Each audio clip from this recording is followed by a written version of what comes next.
Good evening. My name is Jane Nuzzo, and I'm the Director of Alumni Affairs and Development at School of Visual Arts. It's my pleasure to welcome you to tonight's presentation, Let's Talk, Queer Identity and Creativity. SVA has graduated more than 35,000 artists, designers, writers, filmmakers, photographers, and other creative professionals.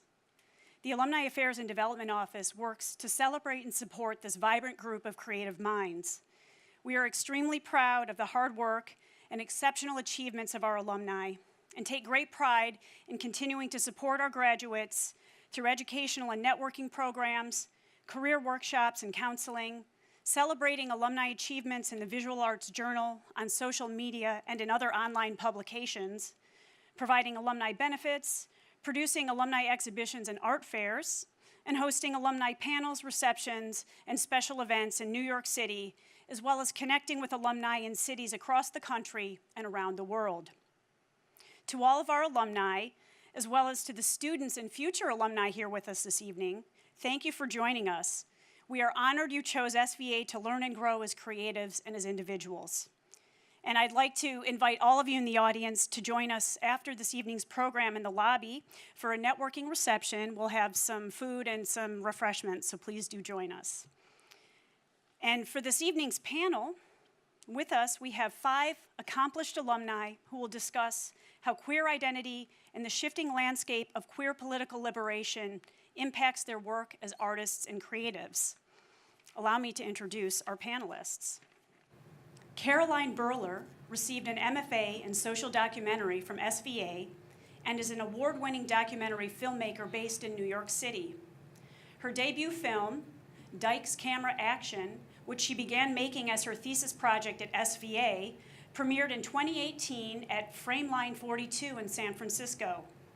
The film earned her an Outfest Award for Emerging Talent and was the Centerpiece Documentary of Newfest30.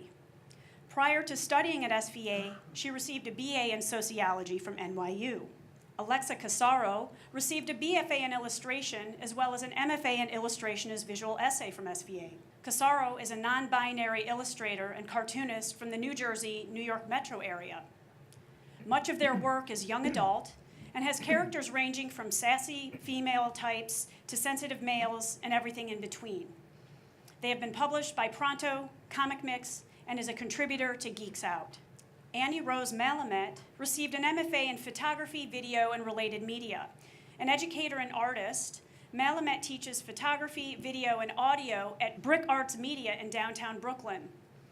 As a curator, her exhibition, Fatter IRL, showcased the work of fat artists and was featured in the Huffington Post, Out Magazine, Nylon Magazine, Vice, and Paper Magazine. Her own visual work has been featured in Geo Magazine, Hyperallergic, and Canadian Art. And Malamet hosts and produces Relevant, a podcast through Posture Magazine that features interviews with today's leading queer visionaries.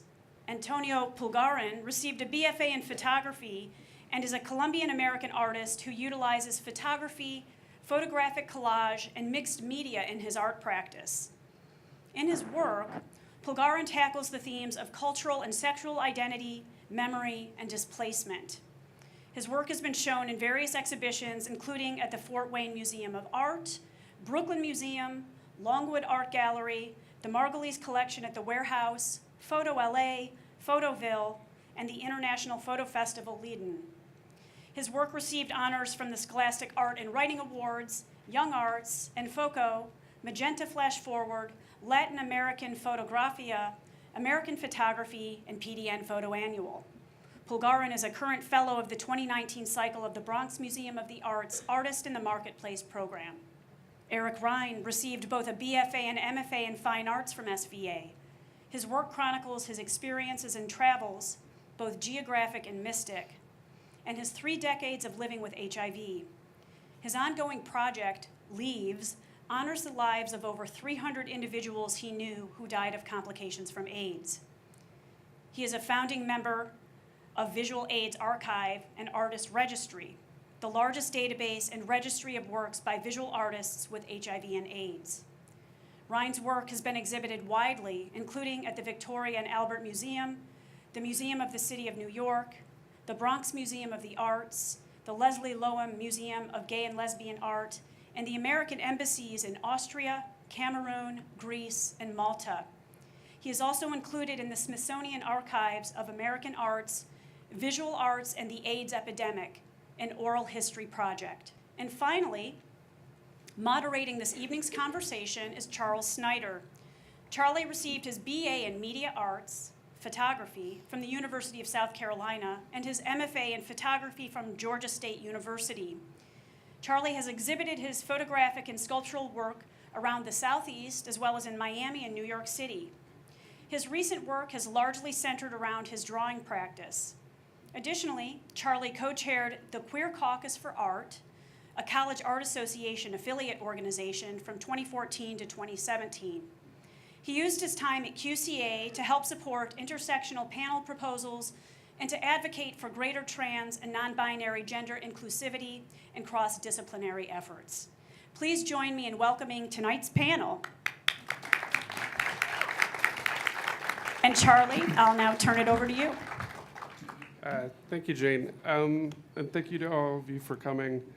I want to start tonight and kind of set the stage for what we mean by queer. I think this may be a conversation that is familiar to a lot of you. I think a lot of you are family out there.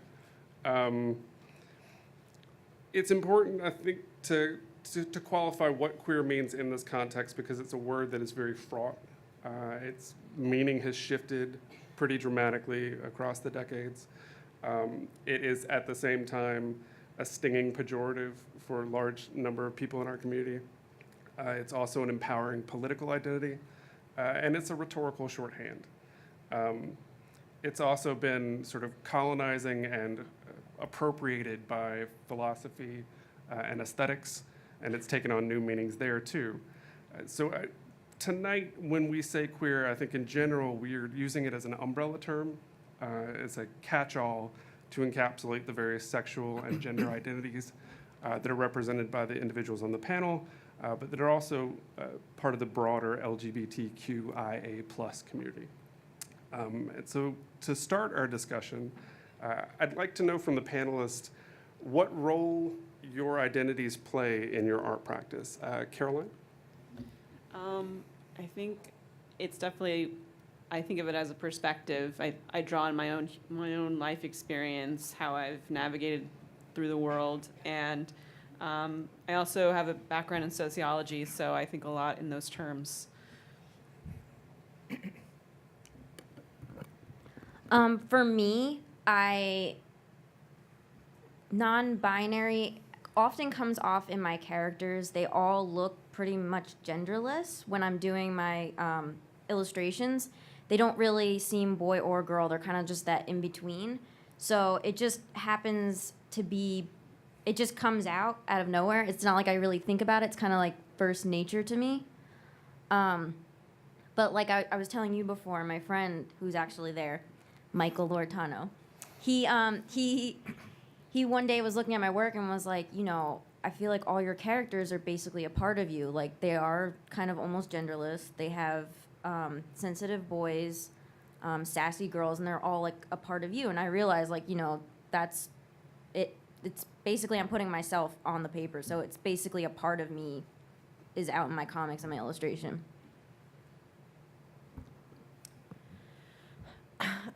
It's hard because my identity as a gay woman is so like fundamental to who I am. I think that I can't make work from anywhere else. It's hard for me to separate my identity from any perspective I would have. So it definitely plays a huge role in the things that I do, as do my various other identities, like being a fat identified person, being a survivor of sexual violence. All of these things come together to make me, and I can only talk from that perspective. For me, my identity is so crucial to the work that I make and the work that I do every day. As both a Colombian American and identifying as a queer individual, I struggled for a long time sort of finding the power in owning that identity. When I was younger, it was always, I didn't feel like I belonged as a queer man in, like, you know, my Hispanic community. And I know a lot of people of color struggle with that, especially, you know, coming from a male perspective where you're expected to live up to these ideals of, like, manhood, or, you know, this machismo mentality that you sort of have to, like, break down. And being gay sort of, like, contradicts that, right? All people can think about is sort of like you being this feminine, you know, them being feminine and contradicting this machismo mentality. And so it took me a long time to really, like, own my identity and be unapologetically queer, unapologetically Latinx. And so I think that really comes across in my work, and it informs a lot of the work that I make today. So yeah. You know, for me, I've never distinguished gay identity from any other parts of myself. My father taught art education when I was a little boy, and my sister and I spent our childhood in the art department of the universities. It was also, I was born in 1961, so my parents were very much part of the hippie generation and rather expansive thinkers. In this early art experience, had me tap into art as a healing force that one channels from from other places that are perhaps beyond ourselves and also a part of ourselves. And dovetailed with the fact that my uncle Lige Clark was an early formative gay rights activist in the 1960s and 70s. I had a fairly liberating upbringing to begin with. I remember sleeping in a refrigerator box in the living room, and my uncle was talking to my mother in earshot of my waking up, and they were talking about his life as a gay man, and it was the first time they had really talked about him being gay themselves, and my mother used this term, him being a butterfly, when he was talking about an open relationship that he had. So I like that analogy because butterflies kind of reoccur in my work. One significant thing that I want to bring forward right away is that my HIV positive status, and having lived through, actually almost died and then have lived through the epidemic for 30 years, is a real integral part of that identity. And I have taken that as a badge to carry forward in a telling of that collective history. And I think several of you in earlier conversations too have talked about how kind of like you, in some ways, you found your queer identity through the process of making work. Alexa, I think you particularly.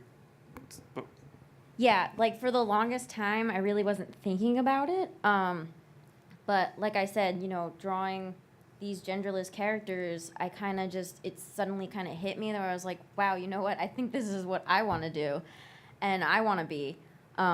It just felt right, and so I guess I kept drawing, and it just kept coming up, and it wasn't like something that I would stop. It was like it just kept coming and coming, and I was like, this is a part of me. This is who I am, because I always felt like all the characters I've always liked were always more on the male side, and like I've always idolized them. I've never like thought they were ooh hot, so I more idolized them. So I guess it kind of just came out to me that I'm like, you know what?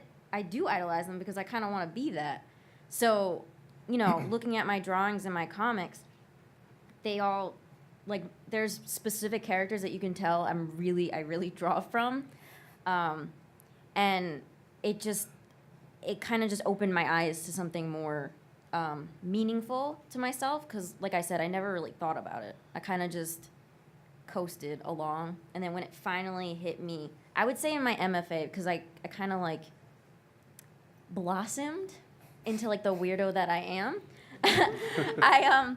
I really was kind of like more shy about kind of being wacky and quirky, but like in my MFA I had a good group of friends that made me like come out. So I guess I wasn't afraid then to then take what I've learned from my art and then actually apply it to the real world and, you know, actually feel comfortable.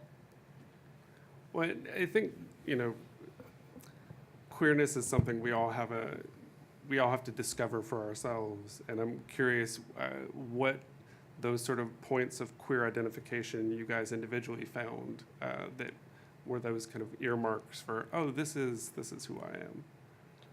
I agree, and with the whole identifying with characters you saw. I remember I really loved Ferris Bueller, but I liked him because I wanted to be like him, Yeah. get the girl and all that. But then when I really loved the characters I really loved were the queer characters, and this became the topic of my thesis project here at SVA, was sort of looking deeply at this history of queer cinema and trying to understand, its origins, and also exploring my own relationship to the media. And I remember I was talking to Charlie about how when I watched The L Word in my dorm room, and that was sort of my aha moment about the fact that I was gay, and it was just super, super important to me. Yeah, I would say anime all the way is kind of just like all the characters I ever loved were like sassy men that are like super flamboyant but like sparkly but like not girls. And I never hit me till finally I was actually thinking about, because Sailor Moon, like I was telling you, has a lot of characters where the American industry changed to females so that they wouldn't be gay in the anime. So, of course, all my favorite characters were those that they changed female that were supposed to be male. So when I first found out, like, my favorite couple, Zoisite and Kunzite, I almost, like, died. I had that, like, fangirl, like, oh my god, it actually makes sense. There's another character who's trans. My favorite that I mostly relate to is the Starlights, because by day they're boy band, and by night they're like these girls in like bikinis that like kick ass.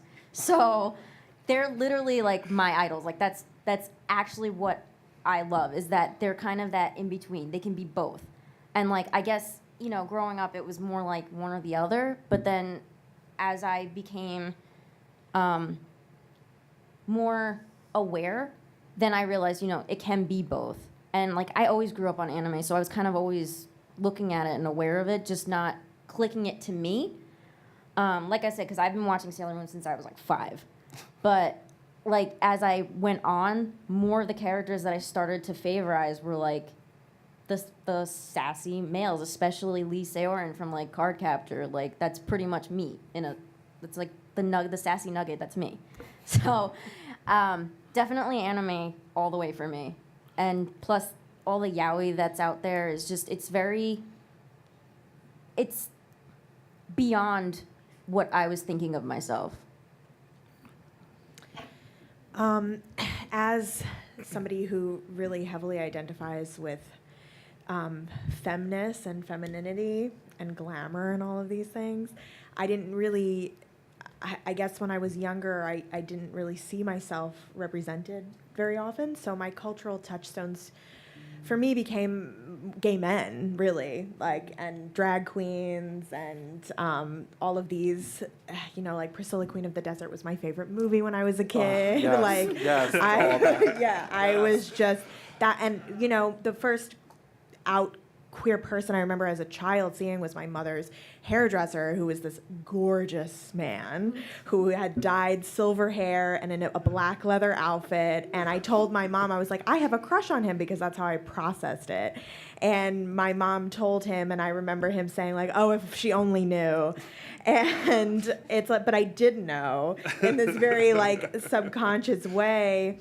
And then as I got a little older, like into high school, I actually identified more with not sort of like the kind of like schmaltzy, crunchy lesbians that you would see in like those like incredibly true adventures of Two Girls in Love or whatever, which I love. But the women the gay women or queer women I would identify with were like women in Paul Verhoeven movies, like Showgirls and Basic Instinct. Like that was my sexuality. Like I remember seeing Catherine Trammell in Basic Instinct, and I was like, well, this is me. Except for having sex with Michael Douglas, because ew. But that was, that I was like, this is the kind of lesbian that I am. So, and then even going beyond that, exploitation films and lesbian vampire cinema and all of that, those just like perverse, like, gay girl glamour, like, I've just always been very, very drawn to. For me, it kind of started early on with like Celia Cruz, and like it really, I pinpointed to like the strong women, the women in my family, but also like women like Celia Cruz, Lucille Ball. I'm a big Golden Girls fan. I mean, that's Amen. you know, I'm a mix of Blanche and Dorothy. But so for me, it was identifying with those strong women, and then also, you know, you incorporate the fact that I, you know, started discovering the ballroom scene. Like, I remember, you know, God bless my parents, they put up with a lot of stuff. I would sneak out of the house, and I'd be at, you know, the piers. I'd hang out and sort of found my tribe there, you know, found other people of color, like people within the Latinx community, the Black community that, you know, were really sort of like discovering themselves, and like, you know, of course then discovering Paris is Burning, and getting myself in, sort of immersed more with that ballroom culture and like, and club kid culture, really was like sort of like a profound thing for me. And a lot of my earlier work, you know, I was inspired a lot by like, you know, the club kid scene, particularly Lee Bowery was a big influence on me, still is. And so that was my sort of my entryway into sort of like discovering my queerness. Also, Queer as Folk was like a big part of that. Granted, today I realize how problematic the casting is. It was all white. So, you know, I mean, they couldn't fit a Latin person in there. Come on now. But anyway, but it was, the show was so unapologetically queer. It was, you know, it was. I always have this conflict with like a show like Will and Grace, for example. As funny as it may be, it always sort of shied away from like the sexual aspect of us as queer people. You know, we were like the stereotypes. We were like the funny queer man, the typical gay lawyer, or, you know, it was all that. But like Queer as Folk was very like, no, we're sexual beings too, and we're not gonna like shy away from that. And telling really difficult stories that a lot of people weren't doing. So I think that played a huge, profound role. And then again, I say the ballroom scene. I mean, like, I have like 2 of my daughters in the audience. I spotted them. So like for me, like building like a house family, I've lovingly formed a house that started here at SVA called the House of Loca. Loca means crazy in Spanish. It started as just me and BL Parkley, another SVA alum, and we found our tribe, we formed our tribe, and it was a lot of like queer artists who were just doing amazing work, and all that led up to that, like, so yeah. Well, I'm glad that you mentioned the concept of being in a tribe, because it jogged really the core of my experience of my world and life. And I must admit that I was just going to say this, so I just spell it, but there's a little self-consciousness of my memories going back to the 1960s, though a real appreciation of this panel being such an intergenerational one. And each of your works, as I looked at them, have an appreciation and a resonance of your place in history, both past and moving forward. So my my sense of being in the world and my experience is really that we reincarnate in tribes. And my affirmation of what it could be like to be an expansive gay man really came through discovering my uncle Elijah's and his partner Jack Nichol's books that they wrote in the 1970s in my mother's cedar chest. And one of them is called Roommates Can't Always Be Lovers. And it's kind of a Dear Abby anthology, which came from people around the world writing to them, asking for advice, because they had a column in Screw magazine called The Homosexual Citizen. And the other is called I Have More Fun With You Than Anybody. And in that, it recounts their lives together as lovers and activists, going back to their time in Washington, D.C., when they were helping to start the first gay picket at the White House with the Mattachine Society. And their books, which I read at the threshold of puberty under the covers with a flashlight, were full of expansive ideas, not only about gay life, but really they were humanists. And through them, their books and teachings, I was affirmed this early spiritual core and introduced to Walt Whitman. And that expansiveness within these books led this way that no matter what path I took, I would be okay. So I also then, acknowledging that I'm on a panel that School of the Visual Arts invited me to. I arrived in New York City in 1980 at 18 and entered the School of Visual Arts at the same time I became enveloped in the East Village art world, which was full of also this expansive, vibrant creativity, which was really gender non-identified in terms of the expansiveness of that. It happened to be, I happened to live 7 blocks from where my uncle lived in the East Village. And though he had died previously, this resonance of his history and mine have just carried me forward to really where I am now. And I think we've all kind of talked about the importance of community and sort of building community for ourselves. I think we frequently have to create our own sort of spaces. And so I'm curious sort of what communities you came to, what communities supported you, and sort of like how you made your way as part of the queer collective. Caroline? I have been on the gay film festival circuit for the past year, and it's been incredible. And it's been kind of the first time I've ever really felt like part of a queer community. And there's so much support for the work. And on the one hand, I really hoped mainstream audiences would see the film, but there's just no one more, who would appreciate the film more than the people who show up for the screening. So I'd say the gay film world is definitely my place. Yeah. I would say, since I did Geeks Out, which is basically, it's all LGBT writers and artists that get together and review movies, anime, comics, all kinds of stuff. And I started doing fan art for them and fan fiction comics. And I mean, they're the most welcoming people I've ever met. They also run FlameCon, and it's been so much fun with them because, I mean, they're literally open to anything. They're just the most kind people I've ever met in my life.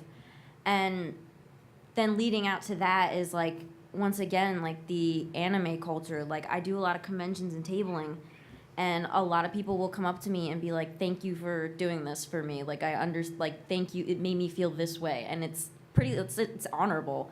And they understand the most because, I mean, they all have all kinds of OTPs and fan fictions and this character's with this character, and it's not the canon characters, and they understand of all people. Plus, it's it is LGBTQ people, but it's also cisgender people and straight people, and everybody just gets together and their favorite characters, and it just kind of puts it at a neutrality where we're all the same. We're all at the same level. We're just enjoying something together. So, it's a nice community to just talk about stuff. But Geeks Out, definitely, if you guys want to check it out, because it's amazing. They really got me more into the LGBT community, I would have to say, definitely. My editor was a trans woman. It was the greatest experience I've had. I have always been heavily involved in internet communities because I grew up with AIM.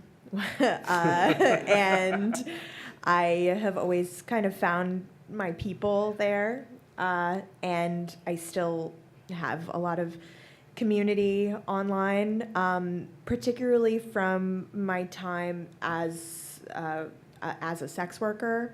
And that was when I really found femme community, because queer women and non-binary people and all kinds of people of all different gender identities, if they are involved in the sex industry, then there is a certain level of performance of femininity that one has to give.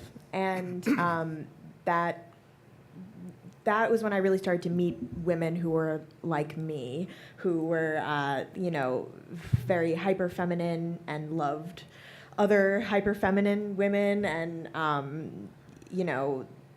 kind of weaponized that for their own benefit. Yeah. For me, I think it's like it's a mixture of like subgroups that I sort of found my safe space in terms of the queer community. Sort of the bear world, the bear scene. If you haven't noticed, I'm a big old bear. So, so finding my tribe in that sense, and finding men that sort of stripped away this idea of like idolizing the stud or the muscle stud, and really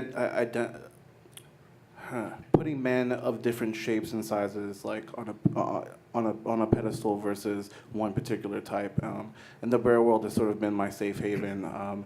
And now being able to travel, when I travel, I occasionally on vacation will go to like bear events. I did one in Spain late last year, which was really amazing to have met so many queer bears from all over the world, just kind of like uniting in this one place and just dancing and getting lost in the music and having a great time. So that was pretty profound for me. I think as a kid, I always dreamt of one day finding that space to sort of like be free and liberated.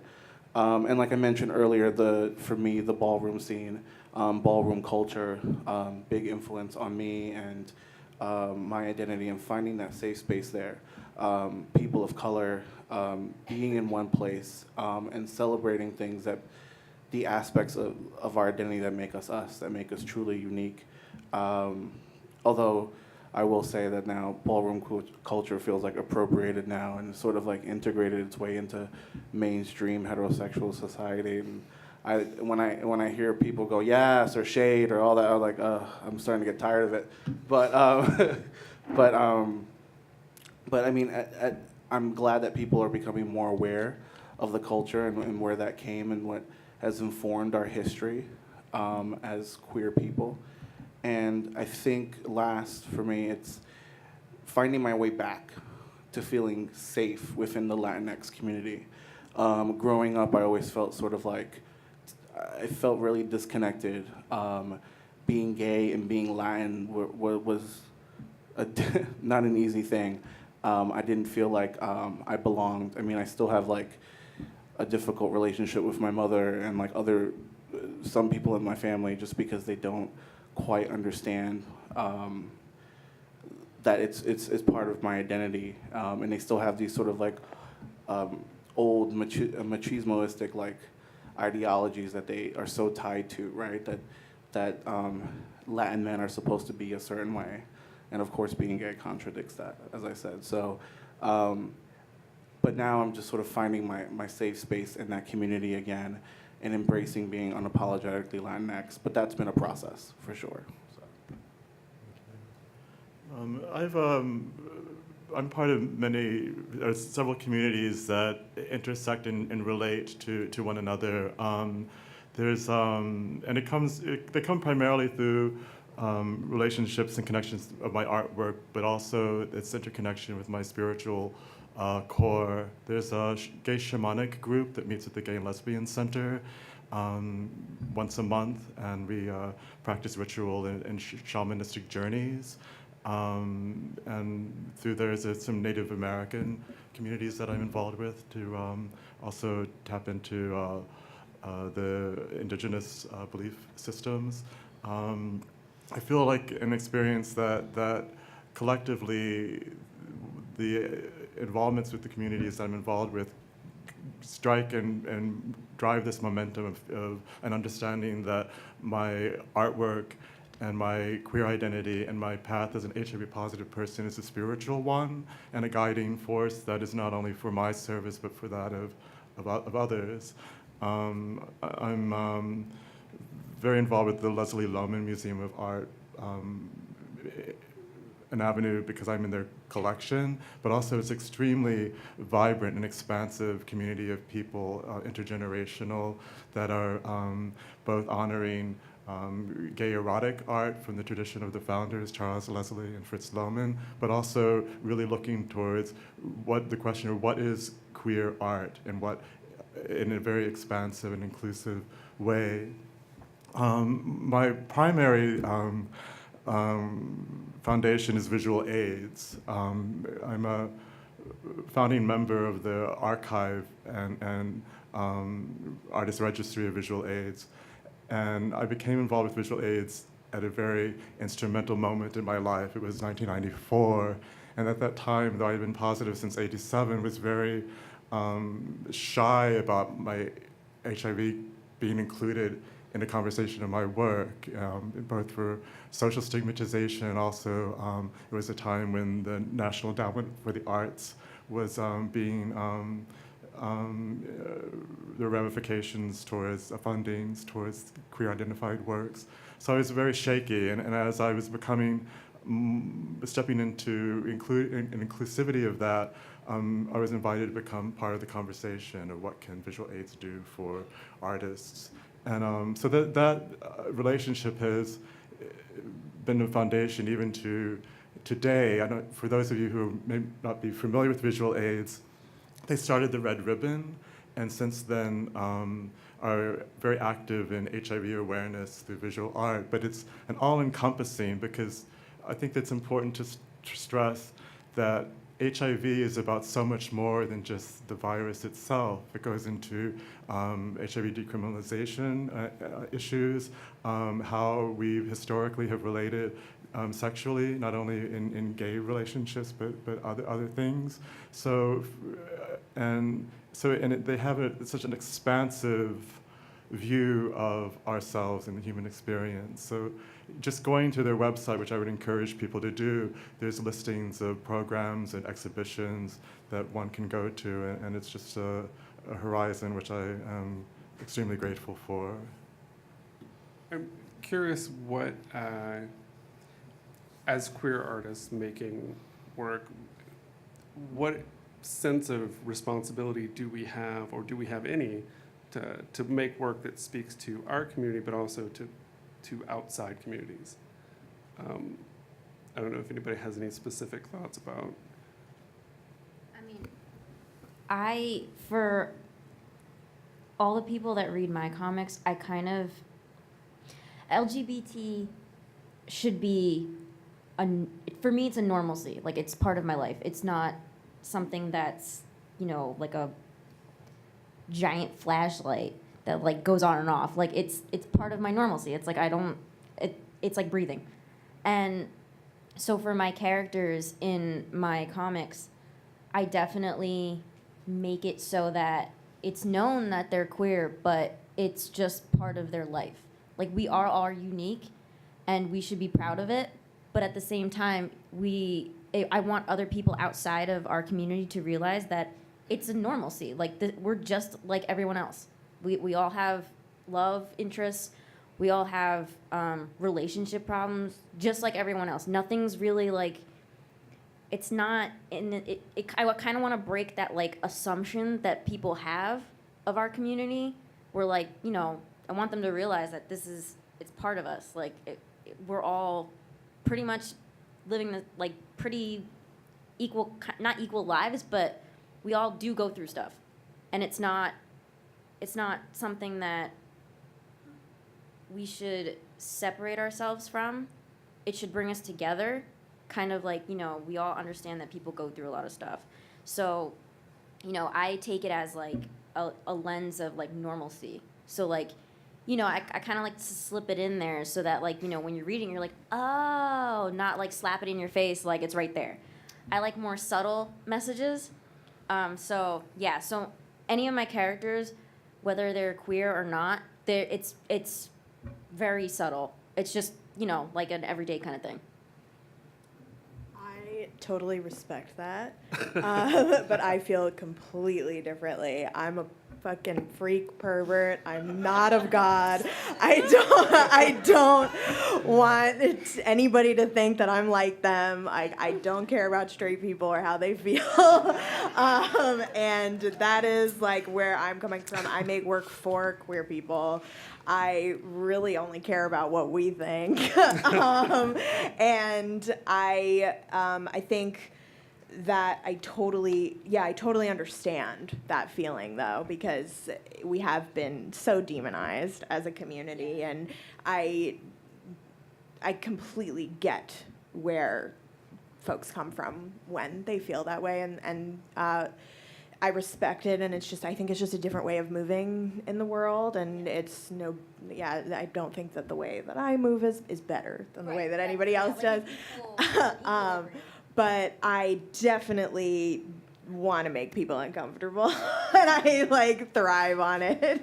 So that's where I'm coming from. I think too for me is that I do a lot of young adult books, so you kind of have to teeter on that Right. what do I do, and I do have content that I want to do that's not young adult. It's more adult, I'm a weirdo.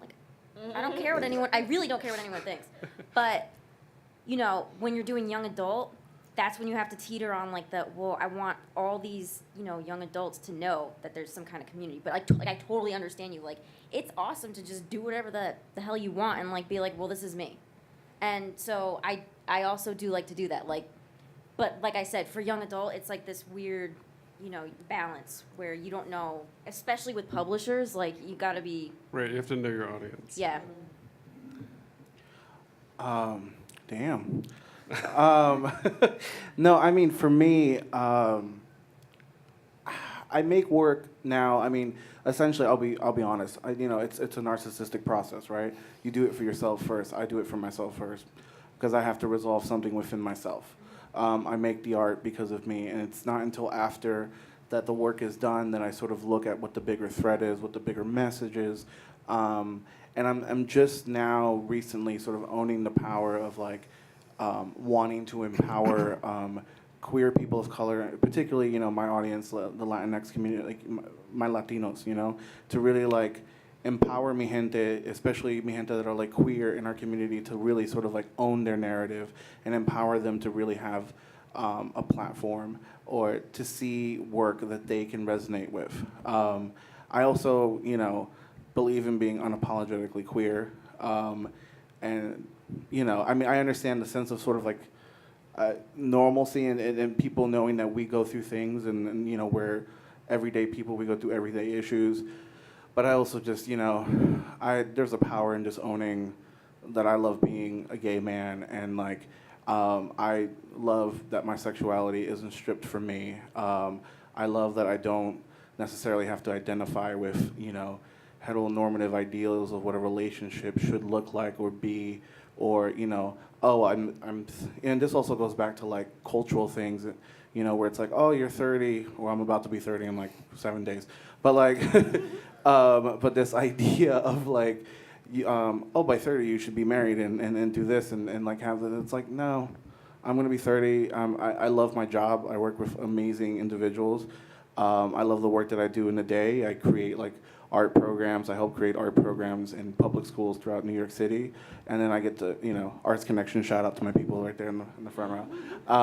And I get to be an artist. And then I get to travel and just live my life. And I don't have a timeline as to, I should do this, I should do that. It's and I think there's nothing wrong with that. So, yeah.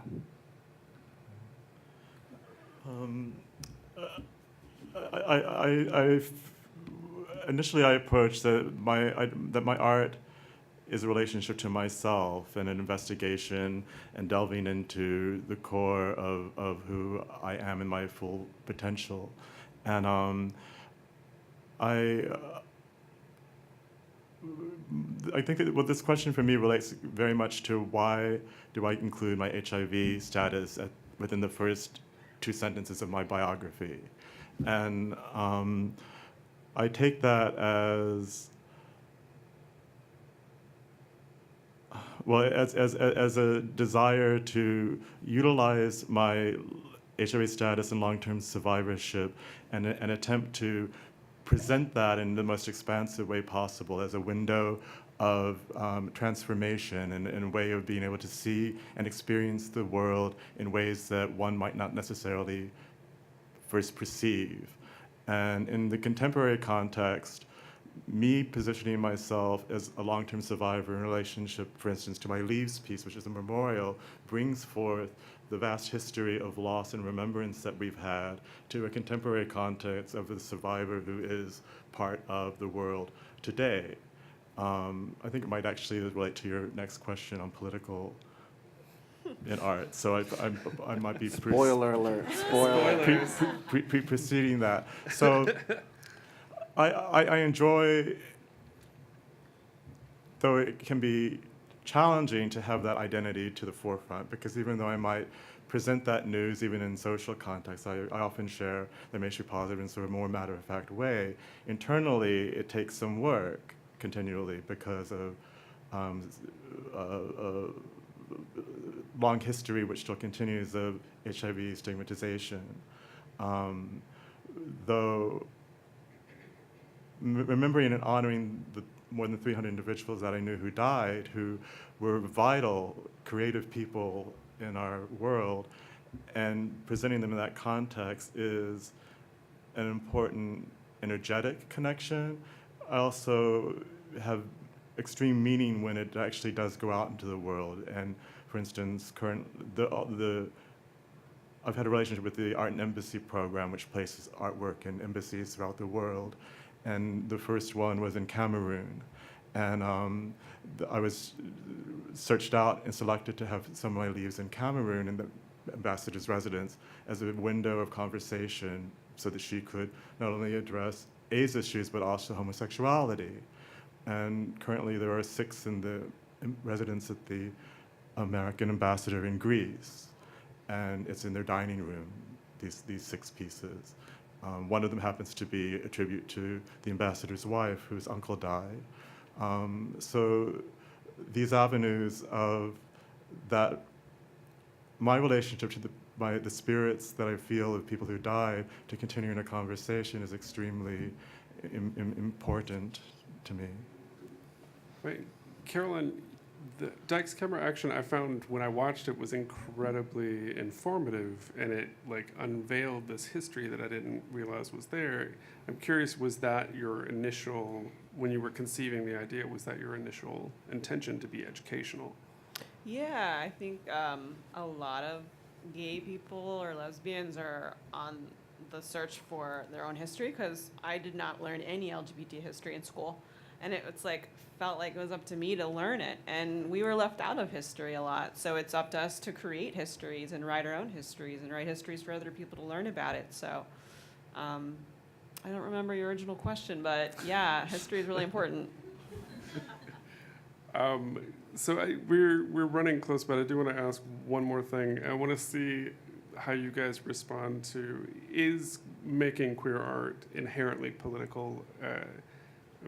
Or is it something, where do we fit in that context? I think it is, because unfortunately we're still living in a society where a lot of people don't like gay people, or they don't accept gay people. So until everyone in the whole society accepts gay people, then it will continue to be political. Does that put an onus on us that other artists don't have? Is there any particular energy that queer artists have to put in, the emotional labor? I think is something that. I think for me, it's I'm thinking about that kid all the way in the back of the classroom that has no one to compare themselves to, has no one to idolize, and if they read my thing, they'll be like, "Wow, that's me. I totally get it." So, I said, what she said is that, it is, we have to fight for ourselves, because there are those who don't have what some of us have, the support. And, if somebody reads one of my comics and gets just support from my images and my words, that's an honor. And you know, and like I said before, you know, I want other people to read it too and like understand that like this is me, this is what I'm doing. And honestly, for any people, like if you don't like it, put it down. But like there's no need for all this other, like, I just want something that people can relate to and not be afraid of themselves to come out and not be afraid of what they've been feeling inside. Because I know for me, like, some of my thoughts were like, oh, this is kind of weird. But then when other people were talking about it or things I was reading, I was like, oh, I get it. So, you know, I'm out there for all the little people. Like, the people who, like, got nothing and, like, they really don't have any influences and, like, they're really alone. Or, like, people who don't have history classes on it. Like, they need something, too. And we have to stick together as a community. And, like, that's why I think it is political, is that, you know, we do have to fight for our voices to be heard. Because oftentimes it gets stepped on. And if we kind of keep our community together and make the voice bigger, that's how more people can hear it. And, you know, like I said, if the one person reads this comic and shares it to their friend, then they get influenced. That's all I ask for, is that, you know, people are influenced by it and people read it and feel something with it so that, you know, they're not alone. Because in this kind of, this world, like, it's easy to feel alone, especially when you have, like, such a cisgender heterosexual society that just makes you feel so out of the box that it's frustrating, and then you get mad. So, you know, we have to stick together to make that society kind of be like, okay, ease up, we're here too. I just wanted to say this before the thought escapes me. Just drawing on what you said, we do have to be united as a community, and especially because I think being queer is inherently political. It's a political statement, and I think because of that, we as a community have to start addressing issues from within. Yeah. You know, we as a community don't like to talk about that there's a lot of internalized racism within the queer community. I bring up, like, we were joking about Drag Race and talking about Drag Race earlier, but, you know, that's a prime example of, like, if you look at the comments, you look at, you know, social media, it's like, you know, queens of color that are on the show will get insulted with racial slurs, and that is not okay. You know, and it's people, and it's within our own community. We have to start sort of addressing that. And also, you know, I am not trans, but also not leaving out our trans brothers and sisters and everyone in between, and really sort of acknowledging that and incorporating them, because their stories and their narratives are incredibly important. Let's not forget Stonewall, you know, and how that was started. And so I think that it's important that we address issues from within in order for us to move forward as one. And that's very, very crucial for me. So yeah, I just had that thought, y'all. I was in my feelings. No, yeah, I totally agree, because as a non-binary person, you kind of be like, it's like, kind of just get blown away, because it's like, oh, well, you're not one or the other, so, well, you should probably decide. But, like, when you talk to other people, you know, it's that feeling of being in between, and, like, you know, or being gender fluid. You know, one day you're this way and one day you're that way, and, you know, that's you. But those type of genders kind of get whisked away by, like, the very high ends of each. So, you know, that's like what you were saying, is that we kind of have to, as a community, like, realize that there's people in our community that aren't seen.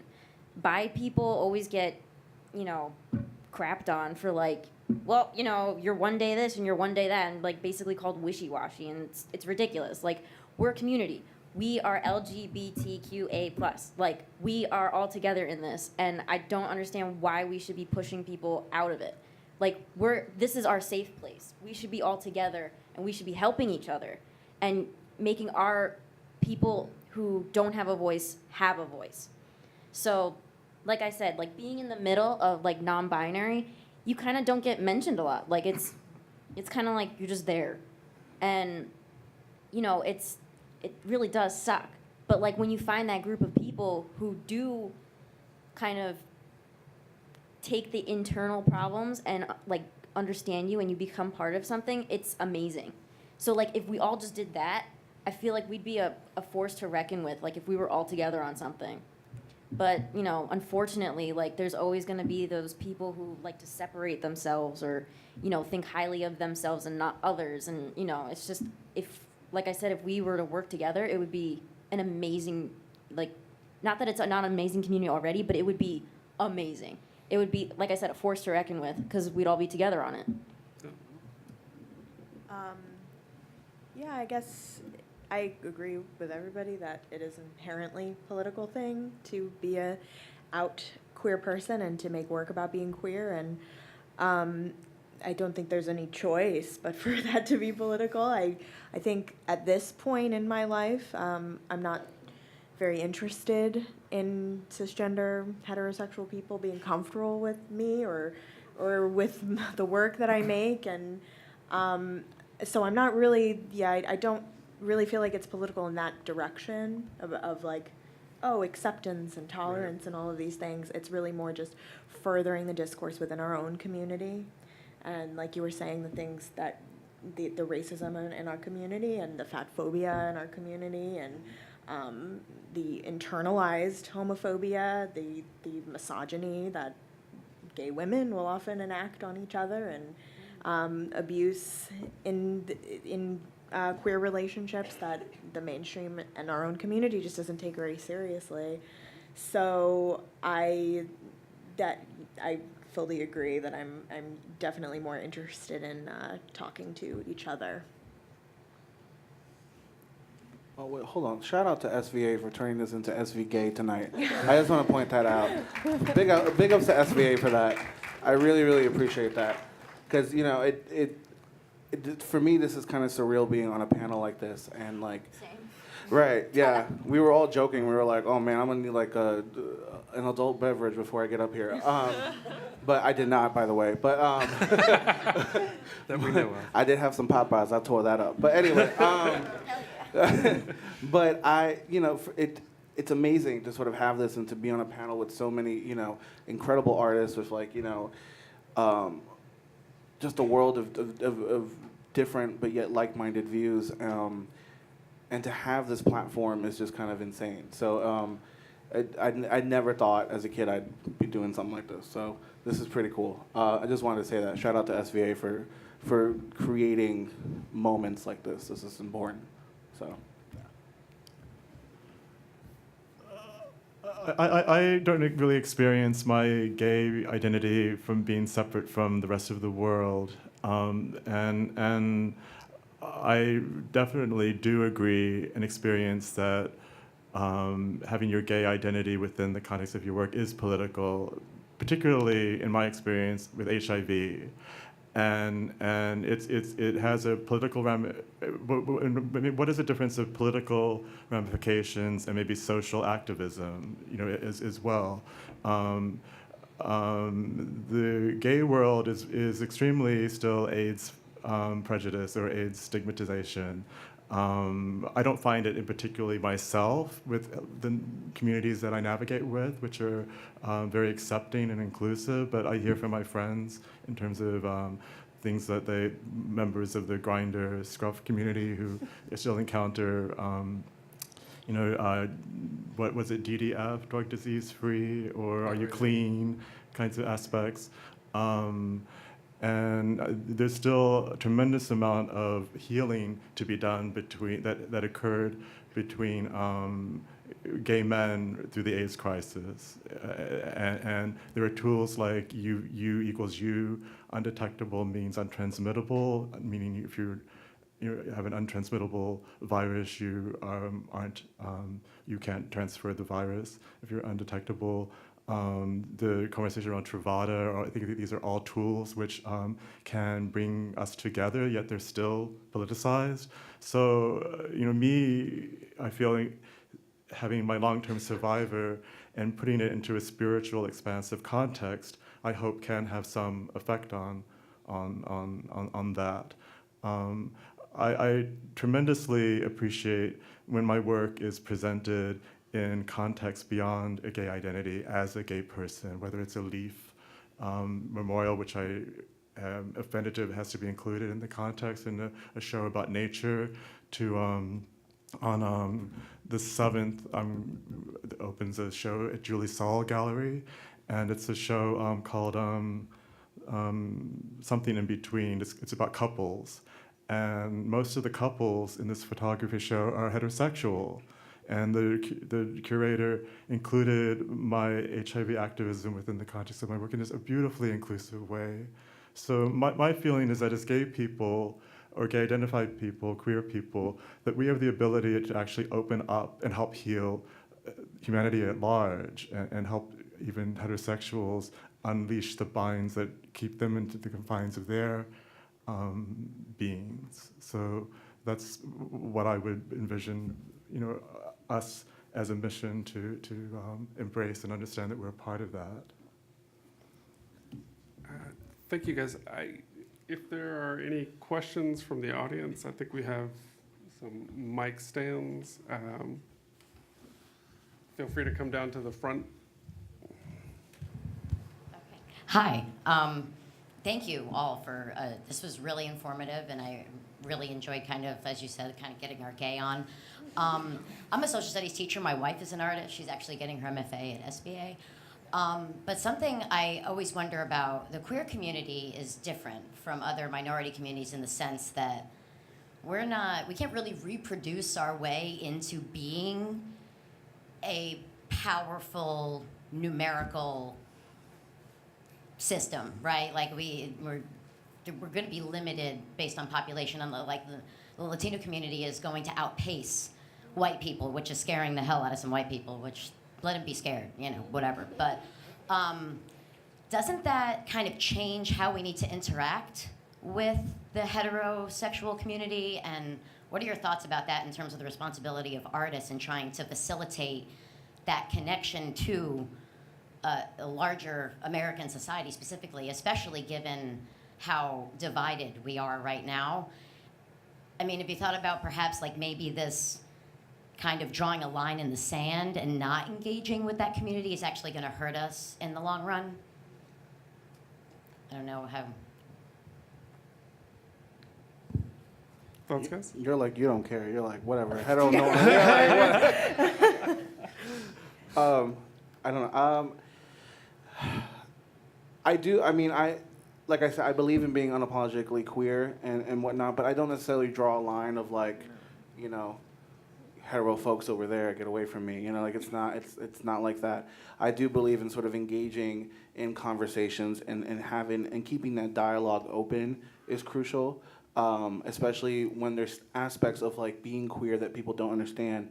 Being queer and being a person of color at the same time, that is that's a whole other thing. But and sort of having to teach in a way, this is what we go through, something that you may not identify with or resonate or understand. It's about teaching. It's about sitting there and engaging in dialogue. Can it get frustrating? Yes. But I think it's sort of taking your time and understanding that with time, progress can be made. But it's also how much of yourself do you invest, in that process. So I think that it is up for people who are interested in doing that work to do that work. And I think that it is valid for people to be exhausted or not to be in the place in their life where they want to do that work. And that it's okay to make work that is just queer and is just for queer people. And I have straight people in my life who are my friends who love to be around that and to be queer adjacent and to be involved in that community. And I think that that's great. And I think that I'm more interested in those folks than I am in explaining things to people. That's just where I'm at in my life. Yeah. Yeah. Like I have a lot of straight friends and cisgender friends, but like they're so supportive and they're like you said, they're very adjacent to it. Like they love being around it, they love hearing about it, they love learning more. And like what you were saying is that I never have a problem if anybody has a question, whether you're hetero, straight, or whatever. I want to answer it so that they're not ignorant and they stop making ignorant assumptions. So when you're getting the answer from a LGBT person and you're straight, then you'll be like, wow, I get it. It wasn't like, you're getting it from somebody who understands it, rather than getting it from like off the randomnesses of the world and like hearing it from another straight person and like hearing it from this person. It's like you're going straight to the source, which I admire my friends for doing that. And when they ask me, I give them straight up answers and they're like, okay, wow, I really get it. And like for me, that's like, oh, so that's more that they accept me now because they understand it. And that's more that they can share to their other friends who are straight and heterosexual so that they don't make stupid assumptions about us, because we all know that we hear stupid like stereotypes that like half of us are like what? So like what I was saying is that it's passing on the information to educate the ignorant fools that are out there. But it's also great that like people actually want to ask questions and like, want to know more, because that means that they want to understand. They want to be in that, adjacent area where they don't offend anyone. They are taking the right steps into like having that friendship with you or having that relationship with you that like I said, no offending, and like taking it honorably and being humble, which is it's a problem within like the outside communities that like a lot of people just don't find that humbleness. So when you're sharing that information and answering those questions, you're making people less stupid, and you're spreading the less stupid out there. We're making people sort of smart. But I think it's also a level of accountability. Like, I don't mind providing you with answers or a little bit of wisdom, but it's also, I'm not here to just be your teacher. Oh yeah, no, I totally agree. Right, it's Yeah. like it's there's There's a lot of books. there's resources. Even written about There's that. resources. There's the Yeah. interwebs. Yeah. That's a thing. God, I don't know. You said something about social media earlier, and I thought about like MySpace and Skonax and all these things that was on like ages ago. Man, everybody remember Skonax? Okay. Anyway, see, there we go. Anyway, but it's this whole idea of like accountability for me. I don't mind providing the keys. Well, I'm not supposed to provide the keys to wisdom for you. Like I can give you little bits and like insight that you may not have been Yeah. aware of, but like there's resources out there. We shouldn't be your just like you shouldn't have a talking best friend of color, you shouldn't have a talking queer person at your side, just Yeah. like giving you everything you need. And it's like so I just think that yeah, There's like that fine line of like stressing yourself out, which like no one should do. That's stupid. Like because we all know there's like just people that are so ignorant out there, and they just are not gonna. They're just gonna butt heads forever. So it's kind of like in your own hands to say, I need to stop stressing myself out, especially for me because I have like general anxiety disorder and obsessive compulsive disorder. So like I can get frustrated easily. So like there's times where like you're gonna argue with people, and then you're gonna be like, well, this person clearly I'm not gonna get through right now. Maybe in time they will, but it's not my job to do that. I'm not like it's just I'm not the internet. I'm not a book. I'm like what you said. It's insight, but we're not. It's just so frustrating. It's a huge weight on your shoulders when you have to bring out the information to people like that and constantly do it over and over and over again. So that's why I was saying like when you tell one person, you hope that they bring it to the next person, so that's a little bit less on you because it's so stressful. Right. And I also want to add just very quickly that some of us are stereotypes, and that's okay. Yeah. And I'm not. I guess I shy away from that language or that because I definitely am a stereotype. I mean, I almost showed up in my biker jacket, like leather daddy real dance was going to be my look today. I'm sorry, we have another question. I'm sorry, I'm over here talking. Good evening. I was going to ask what came first, the chicken or the egg. But my serious question is, I think it was Eric, you mentioned something about shamanism. If you can just elaborate a little bit more on that, give us something what would go through a typical ritual that we could grab our minds around. Sure. But shamanism, there can be various different approaches to shamanism. It comes from an understanding that we are spiritual beings in this world that have channels to other sources that are beyond this tangible realm. And within like, for instance, the gay shaman group at the center, there's journeying, guided journeying that can happen. It has to do with relationships to connecting with spirit guides, and also there's paganism it can be part of the thing, and it's also connected to the land and earth. So for me, my relationship to shamanism is also more tangibly through my artwork, and going back to an understanding that I am a vehicle and can tap into, I'll just say, spirit and God consciousness, not with a Christian association, but one that God is part of all of us.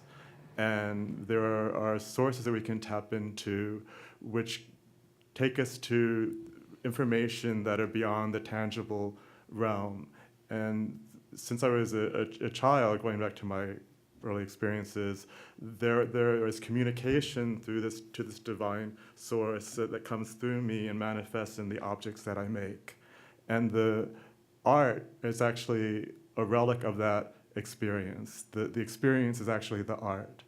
And so when I first tested positive, I had this immediately draw to going into a quest for spirituality in relationship to the mind, body, and spirit connections, and would manifest artwork relating to my sexual identity and also my relationship to me as a being that would have reincarnated here from another place.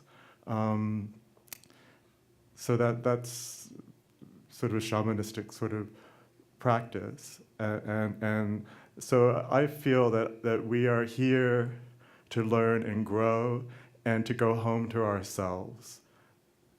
And shamanism and spiritual ideology helps me to do that. Thank you, guys. I think we have another question. Sorry. Hi, my name is B Hawk. Good evening. I just want to say thank you to everyone on this panel for your point of views and your artwork. I think it's really important to show different forms of representation in the art world. As a native New Yorker, the art scene has changed a lot. Well, I'm an '88 baby, so from what I've seen. But Antonio, this question's for you. What has been your biggest, I guess, obstacle as a QPOC person? For QPOC stands for queer person of color. What has been your biggest obstacle kind of getting your artwork into certain spaces that necessarily wouldn't represent the Latinx community or just most artists of color in general? Well, getting it seen has been one of the biggest obstacles. I think the beauty of the time that we're living in right now is that, I mean, there are so many more queer people of color being recognized. I mean, the Whitney Biennial, you've got the likes of like Troy Mitchie in there, and like so many artists of colors and Puerto Rican artists that are being included in this year's group of artists at the Whitney. So I mean, it's just we're living in this time where like that narrative is being empowered or given a platform. But I think my biggest struggle is just, having the work seen and people understanding the narrative. I remember like one example, like when I was I went through a phase where wanted to title my works a mix, like a fusion, I say Spanglish, but a fusion of like Spanish and English titles, and struggling with like, well, do I need to translate this? Why do I need to translate the title? Why do I need to provide that?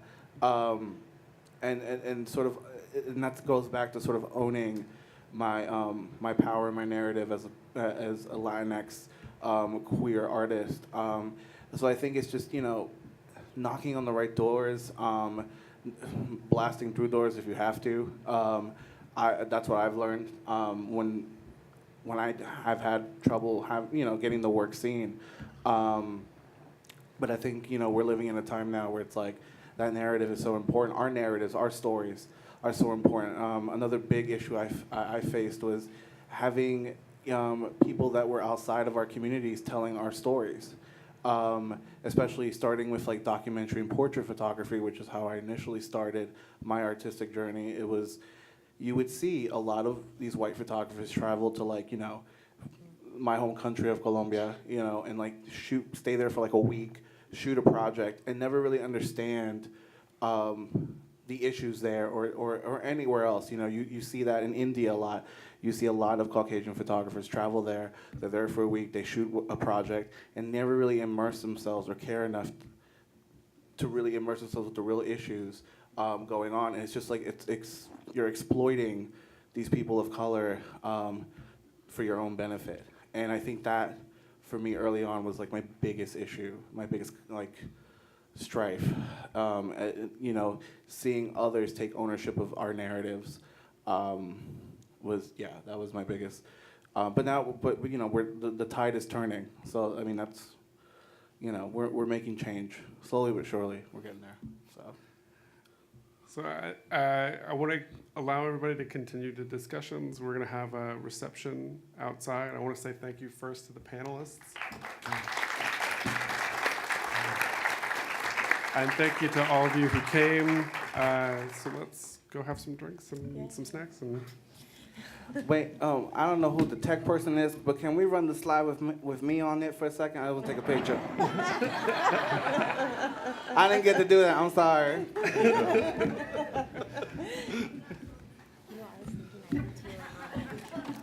Bless you, tech people.